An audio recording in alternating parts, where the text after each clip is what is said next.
Hello friends, welcome back to the money video guys and my YouTube channel guys. Today when we are going to talk about guys Infinix phone setting guys, and today video title is guys, how can we unpair guys Wi-Fi network in our Infinix phone device. Friends, you want to unpair guys your phone Wi-Fi network in your Infinix phone device, so how can you unpair it? Today friends, I will show you, I will tell you in this video guys. So before starting video friends, first of all go and subscribe the channel guys, click the bell icon, like the video. So once you have paid any Wi-Fi network guys and guys you want to unpair it, so friends, how to unpair? Open your phone setting guys, and friends click on this phone Wi-Fi setting.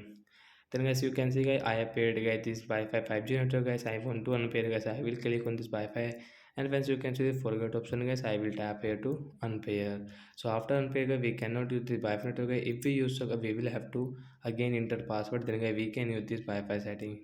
So that's it guys. Thanks for watching the video guys. I hope friends you understood how to unpair Wi-Fi network in our Infinix phone device. So bye guys. Thanks for watching.